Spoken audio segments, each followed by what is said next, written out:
Bienvenidos, mis estimados y queridos amigos suscriptores y toda persona que está interesada en economía, ¿verdad?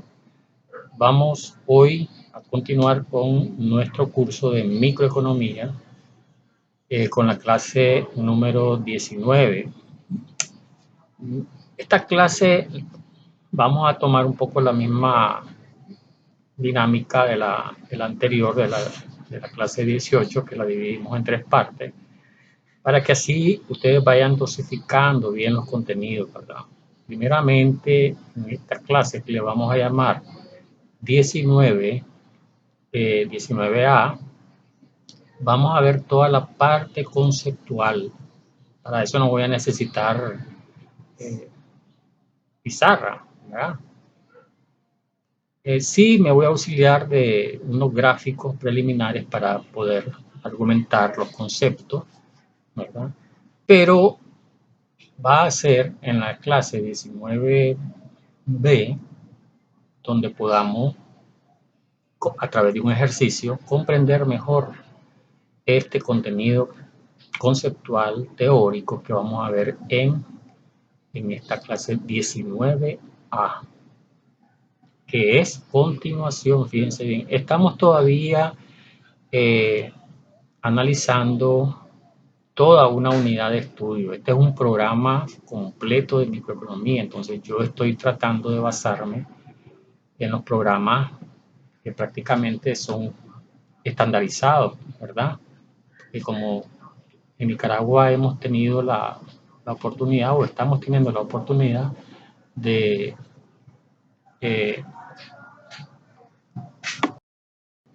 bueno, disculpen, lo que pasa es que, bueno, estoy también ahorita atendiendo el negocio y tengo que darle pausa. Como les dije, yo no edito los videos, yo lo que voy haciendo es solo pausa y reanudando.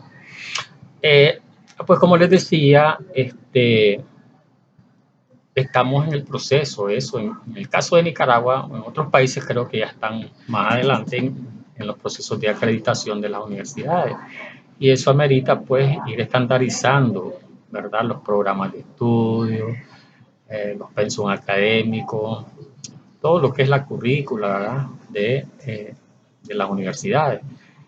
Entonces, pues yo los cursos que subo, ¿verdad? Los cursos que subo en YouTube, pues trato de que vayan acordes a esa estandarización, porque yo trabajé en varios diseños curriculares en las carreras de economía en algunas universidades. Entonces, retomando, ¿verdad? Queremos ofrecerles un programa completo.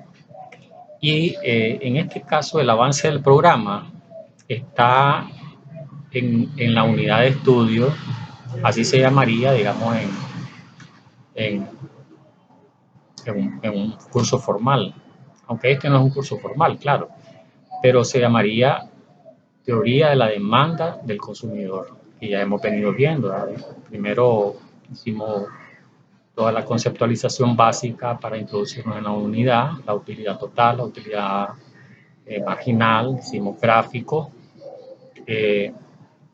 y después analizamos el equilibrio del consumidor, la demostración matemática del equilibrio del consumidor. Ahora nos corresponde un poco profundizar, demostrar un poquito, sí, también lo que vimos en las clases 18A, B y C del curso, ¿verdad? Para ahora irnos a un poco más el análisis gráfico, pero para eso tenemos que introducir nuevos conceptos. Y uno de esos conceptos es el concepto de curva de inferencia y de línea de restricción presupuestaria.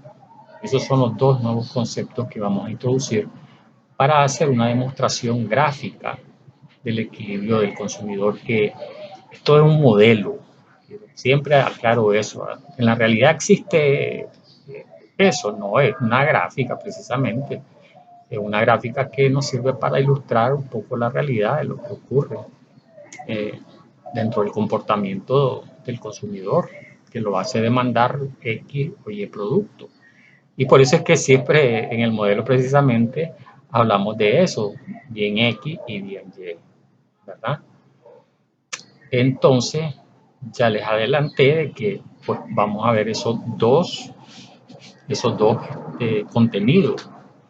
Primero el de curva de indiferencia y después el de línea de restricción presupuestal. Espero que estén bien atentos para que asimilen bien esto, porque en la clase 19B lo que vamos a tratar es de hacer un ejercicio, ¿verdad? Un ejercicio, no a tratar, sino que vamos a hacer un ejercicio. Así hablamos los NICA, ¿verdad? Ok, vamos a hacer un ejercicio eh, completo en base a lo que yo esté explicándoles en este momento, en esta clase 19A. Pues bien, ¿cómo se define una curva de indiferencia? Una curva de indiferencia se define como las diferentes combinaciones, ¿verdad? Las diferentes alternativas de selección de compra que un consumidor puede hacer. En este caso, en el modelo venimos manejando del bien X y del bien Y. ¿Ah? ¿Qué quiere decir? Bueno, y que en ese proceso de selección, cualquiera que sea, ¿verdad? El proceso de selección el consumidor considera que le da el mismo nivel de satisfacción. Pueden ser diferentes combinaciones de compra del bien X y del bien Y. Y en cualquiera de las opciones que él tenga, pues le va a dar la misma satisfacción. Eso es lo que implicaría esta definición de curva de indiferencia. ¿Cómo lo vemos? eh, ¿Cómo lo vamos a ver gráficamente? De la siguiente manera. Aquí tenemos, mis queridos suscriptores y amigos en general, la representación gráfica de lo que sería una curva de indiferencia. Tenemos un plano cartesiano en donde en el eje X representamos las cantidades, ¿verdad?, del bien X, y en el eje Y representamos las cantidades del bien Y que este consumidor estaría dispuesto a consumir. Esta representación es lo que permite que él pueda elegir diferentes cantidades de un bien y de otro. Lógicamente eso implica que si elige más de uno, necesariamente tiene que elegir menos del otro. Eso es más que lógico y díganme ustedes si no sucede eso en la realidad.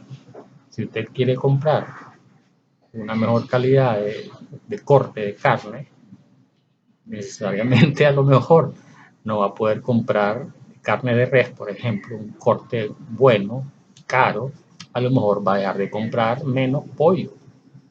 ¿Es o no es eso así? ¿Pasa o no pasa en la realidad? Esto es una representación precisamente de lo que sucede en la realidad. Entonces, por eso que tenemos aquí en el eje Y, las cantidades Q de Y quiere decir las cantidades del bien Y, y en el eje X tenemos Q de X, que serían las cantidades del bien X. De tal manera que si este consumidor se ubicara, digamos, acá, consumiendo 5 unidades del bien Y, él solamente podría consumir una del bien X. Ok, podría consumir solo una del bien X. Estamos en el eje X aquí. Si consumiera 5 unidades. Y así sucesivamente, fíjense bien, si él decide disminuir las cantidades del bien Y, entonces eso le implicará consumir más del bien X. Hasta él se va moviendo dentro de esa curva de indiferencia. ¿Por qué se llama curva de indiferencia? Por la definición que les acabo de dar, porque a él, indistintamente en cualquier punto en que estén, a él le da la misma satisfacción. Ese es el concepto de indiferencia y eso pasa también en todo tipo de relaciones, ¿verdad? De las personas, ¿verdad? Hay indiferencia en todo, en las relaciones sociales, hay indiferencia en el amor de una de las partes o a veces de los dos. Hay indiferencia en política, hay indiferencia social, no importa. Entonces, más o menos eso, trayéndolo a economía, eso es lo que significa, ¿verdad? Que en cualquiera de los puntos que esté este consumidor, le da la misma satisfacción. Así que bien puede consumir.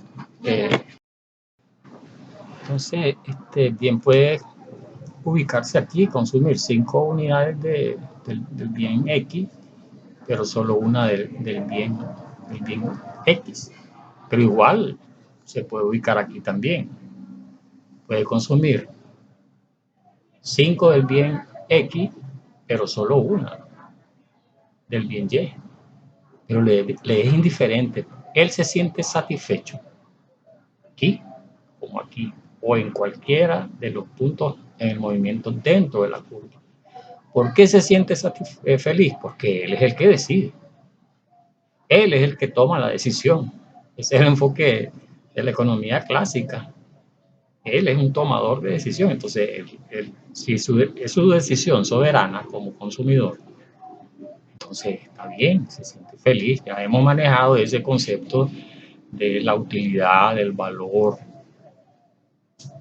Y quiero que con esto quede súper claro ese concepto del valor, que le sirve de muchísimo a los mercadólogos y a los administradores también, para gerenciar bien sus empresas, ¿verdad? Aquí ya estoy haciendo aplicaciones. Yo creo que no va a haber necesidad de una clase de aplicaciones. Estoy dando ideas de cómo esta teoría se aplica en los procesos de toma de decisiones. Si un administrador no tiene este conocimiento de cómo brindarle valor a sus clientes, cada vez más valor, más utilidad, más satisfacción, que se sienta feliz, que se sienta contento, está mal.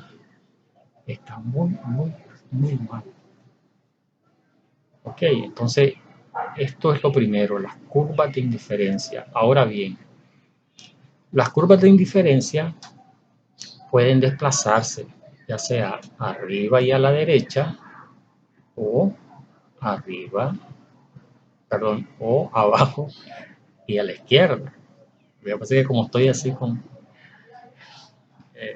me confundo a veces en ese aspecto.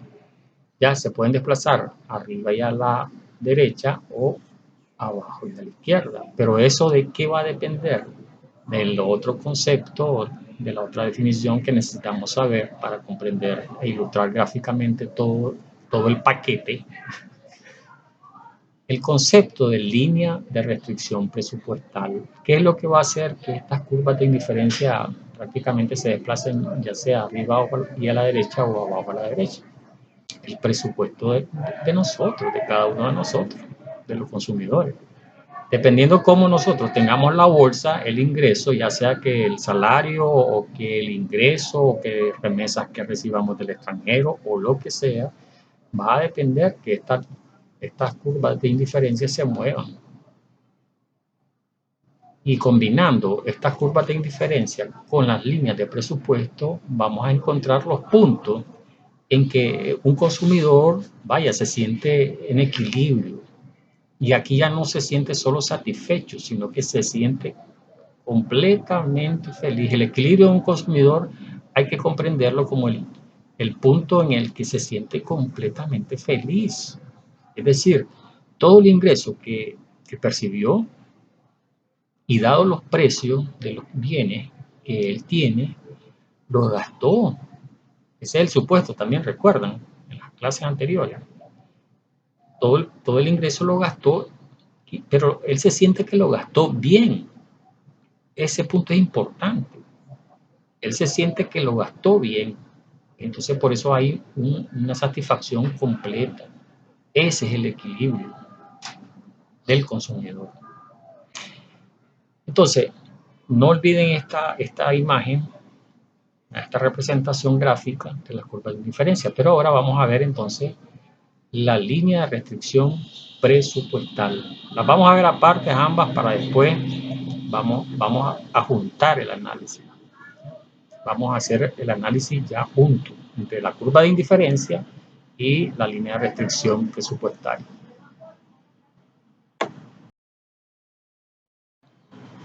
Entonces, acá mis queridos amigos les presento lo que sería una curva, perdón, una línea de restricción presupuestaria. ¿Cómo la definimos también? La definimos como las diferentes combinaciones, ¿verdad? Pero ahora sería del gasto en los diferentes bienes, en este caso el bien X y el bien Y, dado un presupuesto y dado los precios de esos bienes. Entonces aquí nosotros tenemos datos de que nos dicen que el precio del bien X es un pesito y el precio del bien Y es un pesito y que el ingreso es igual a 8. Entonces, dado este ingreso que él tiene, el consumidor, perdón, este que está aquí, el ingreso, y dados estos precios, él se va a poder mover dentro de ese presupuesto. O sea, lo que le da el presupuesto a él es su ingreso y los precios. Nuevamente les pregunto, ¿eso se ajusta a la realidad? Claro que sí. Nosotros tenemos o queremos consumir determinadas cantidades de productos, bien X o bien Y, y ya les enseñé también cómo los podemos agrupar en bienes de consumo básico y bienes superfluos o que no son tan necesarios, ¿verdad? Podemos agrupar, eso serían el bien X, los bienes básicos, y los bienes superfluos serían el bien Y. Eso es lo que nos puede ayudar a comprender mejor esto. ¿Ve? Entonces, este consumidor se va a mover ahí, no puede salirse de ahí, ¿ya? No puede salirse de ahí. Si él compra todo su presupuesto, fíjense bien, todo su presupuesto, en este caso su ingreso, mejor dicho, en comprar el bien Y, él va a consumir 8 unidades del bien Y, porque valen un peso, y 0 de X. Aquí dice eso, 0 de X. Consumiría 8 de Y y 0 de X. Ahora, al contrario. Entonces, eso nos daría este punto, ¿verdad? El punto 8,0. Ahora, lo contrario, ¿qué pasaría si decide comprar todo su ingreso, gastar, mejor dicho, todo su ingreso solo en el bien Y? Él compraría 8 unidades del bien X y 0 unidades del bien X. Y entonces, al unir esos dos puntos, es lo que nos da nuestra restricción. ¿Sí? Por eso es que la curva así es como se forma, con dos simples puntos. Pero entonces, ¿qué sucede? Precisamente es que esta línea de restricción permite que estas serían las decisiones que tome el consumidor, digamos, radicales u opuestas, ¿verdad? Comprando todo su ingreso en un bien o en el otro. Entonces, pero eso es lo que nos permite encontrar la línea de restricción presupuestaria en un plano cartesiano bien hecho, ¿verdad? Con regla milimetrada y todo. Aquí yo lo hice medio chueco, pues, pero para fines didácticos me sirve. ¿Ve? Entonces, ahí estamos. Pero él perfectamente puede decidir moverse sobre su línea, pero no puede salirse de ella. Él puede moverse sobre su línea, pero no salirse de ella. Es decir, no puede irse aquí o aquí. ¿Qué tendría que hacer para salirse de ella? Tener un mayor ingreso, ¿ya? Un mayor ingreso. Si tuviera un mayor ingreso, entonces esta línea de presupuesto se desplazaría, digamos 10, pues entonces tendríamos que mover dos espacios aquí, ¿no? A la derecha, moverlo y nos saldría una línea de restricción arriba de la otra. Eso sucede en la realidad cuando nos aumentan el sueldo, tenemos remesas familiares, montamos un pequeño negocio, etcétera. Pero también nos pasa lo contrario, de que a veces nos bajan el sueldo o nos dicen, pues mira, no, la empresa está atravesando por una situación complicada, tenemos que bajarte el salario o si no despedirte. Eso sucede, pues casi no es común, pero sucede. O bien que los que nos mandaban remesas ya no nos manden, el negocio fracasó también, entonces ya la línea de restricción va a ser menor, se va a desplazar abajo y a la izquierda. Fíjense bien que el modelo está completo, porque igual sucede con la selección de productos que tiene un consumidor, igual sucede. Y eso lo vamos a ver precisamente más claro ahora juntando, ¿verdad? En el modelo tanto las curvas de indiferencia o la curva de indiferencia y la línea de restricción presupuestaria. Y vamos a determinar en qué momento, en qué punto es que el consumidor se encuentra en equilibrio. Porque, como les hemos dicho, tanto aquí como aquí él se puede mover. Él se puede mover y aquí también, porque él es el soberano en decidir. Pero él solo en un punto es que va a estar completamente satisfecho, completamente feliz, y ese va a ser precisamente lo que llamamos el punto de equilibrio del consumidor. En esto de la teoría de la demanda del consumidor, ya hemos venido hablando del equilibrio del consumidor, que lo demostramos matemáticamente en la clase 18B, si mal no recuerdo, y que se cumplía con el hecho de que la utilidad marginal que le da el último bien comprado del bien X dividido entre el precio de ese bien X tiene que ser igual a la utilidad marginal comprada de la última unidad del bien Y comprada, dividido entre el precio del bien Y. Entonces, a continuación, vamos a ver cuál es ese punto en que él se siente satisfecho.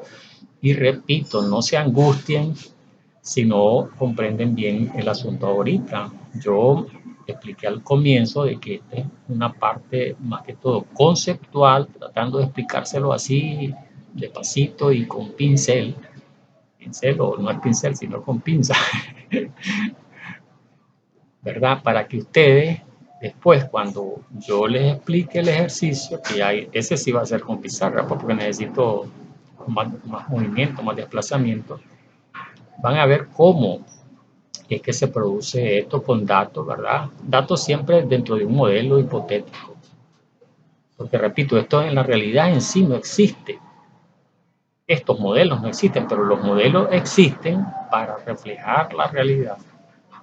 Eso todas las ciencias lo tienen, prácticamente todas las ciencias tienen modelos, ¿verdad? Que están basados en modelos matemáticos y auxiliados con gráficos, pues por supuesto. Entonces vamos a pasar a ver cuando tanto la curva de indiferencia como del equilibrio del consumidor se juntan. ¿Y en qué punto es que el consumidor se siente completamente satisfecho, o sea, se siente o está en equilibrio? Entonces, como pueden apreciar ya aquí, aumenté en el gráfico, le aumenté la curva de indiferencia, pero la curva de indiferencia que estoy poniendo en el gráfico de la línea de restricción presupuestaria, si ustedes se fijan, pasa tangencialmente tocando la línea de restricción presupuestaria. La curva de indiferencia pasa tocando tangencialmente. Entonces, se dice que está en equilibrio el consumidor solamente en el punto en que él puede comprar todos los bienes que quiere, el bien Y y el bien X, dado su presupuesto, ¿verdad? Y que le da una satisfacción total, ¿verdad? Una máxima satisfacción, que es el concepto precisamente de equilibrio. Y ese punto, pues gráficamente en este ejemplo, se cumpliría cuando él consume 4 unidades del bien X al precio de un pesito y 4 unidades del bien Y al precio de un pesito. Y se supone que él ahí gasta todo su ingreso, gasta toda la plata. Ok, él gasta ahí toda su plata. Pues gastó la plata, es cierto, pero compró lo que él quería. ¿Ves? Entonces es en ese punto donde este consumidor pues, se siente satisfecho, completamente feliz. Ese es el equilibrio del consumidor, el punto en que compra 4 unidades del bien X y 4 unidades del bien Y a los precios y dado su ingreso, ¿verdad?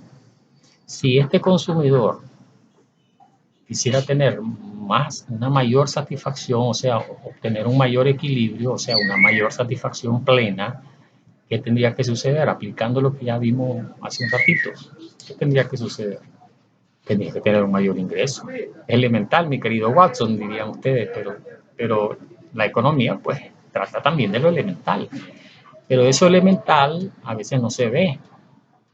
Hay muchas personas que son irracionales y no quieren ver eso. Entonces, para vos poder tener una mayor satisfacción, vos tenés que elevar tu nivel de ingreso. Esta línea de ingreso tendría que moverse arriba y a la derecha, sobre el plano cartesiano. De esa manera, vos podrías tener o alcanzar, así es como le decimos los economistas, podríamos alcanzar una curva de indiferencia mayor. Es decir, una curva de indiferencia en donde podamos comprar más tanto del bien Y como del bien X. Y eso es cierto. Podemos comprar más siempre y cuando tengamos más ingresos. Pero si no tenemos más ingresos, no podemos comprar más. Al contrario, tenemos que buscar cómo restringirnos. Por eso se llama línea de restricción presupuestaria. ¿Qué es lo que sucedería precisamente si tenemos menos ingresos? Esta línea de presupuesto se va a desplazar abajo y a la izquierda. Se va a desplazar paralelamente, pues. Paralelamente se va a desplazar abajo y a la izquierda. Lo que me va a permitir alcanzar una menor curva de indiferencia, que siempre va a ser tangente a ella, donde voy a sentirme feliz, pero con ese nivel de presupuesto. Estamos completamente claros ahora, entonces. Eso lo vamos a ver súper con el ejemplo ya con datos que casi no se distancian mucho de esto. Pero yo quiero hacerlo bien, el paso a paso, para que ustedes comprendan bien. Y aquí el concepto fundamental que yo estoy haciendo énfasis en el concepto del valor, el concepto de utilidad, el concepto de la satisfacción, el concepto de la felicidad de el consumidor, que se traduce o se podría traducir, consumidor se puede traducir en un comprador, es decir, en un cliente. Pero eso depende de quién, de los que diseñan las políticas en las empresas, el administrador de la empresa, el gerente, apoyado por el mercadólogo, que tiene que tener bien claro esto para poder enfocar bien el asunto, en qué es lo que se tiene que concentrar la empresa, en la satisfacción de las necesidades de sus clientes. Se debe a los clientes y por eso hay que buscar cómo mantenerlos completamente satisfechos. Bueno, yo soy el profe Ricardo y al final pues quiero pedirles que si les gustó el video que le den me gusta, ¿verdad? Ahí, fíjense que con darle un me gusta eso contribuye a que el tráfico en YouTube me ayude a mí a que lo vean más personas, porque YouTube le aumenta el algoritmo que le llaman, ¿verdad? Aumenta, o sea, produce un algoritmo que hace que YouTube vea, valga la redundancia de que mis videos se están viendo, y entonces eso hace que lo promocionen más, por decirlo de alguna manera. Pues no manejo muy bien ese lenguaje técnico ahí. ¿Okay? Y también con mi manera natural de subir mis videos, denle también una suscripción, porque así podemos estar más en contacto de una manera cordial. Siempre estamos a la orden en este canal para servirles, ¿verdad? Entonces, cualquier duda, cualquier inquietud, ahí está el comentario. YouTube, si se suscriben, les va a estar dando las notificaciones, ¿verdad? Por eso es la campanita de suscripción, para que YouTube les anuncie cuando yo estoy subiendo un nuevo video. Si son estudiantes, esto les va a favorecer mucho porque así van a ir avanzando en el curso, ¿verdad? Ok, entonces yo soy el profe Ricardo, los quiero mucho, se me cuidan y nos vemos en la clase práctica. ¿ya? Estoy hablando como profesor porque soy profesor hasta la muerte, ¿ya? En la clase práctica, que se parece bastante a esta, pero ya la vamos a hacer más práctica todavía. Ok, entonces yo los quiero mucho, se me cuidan, hasta la próxima.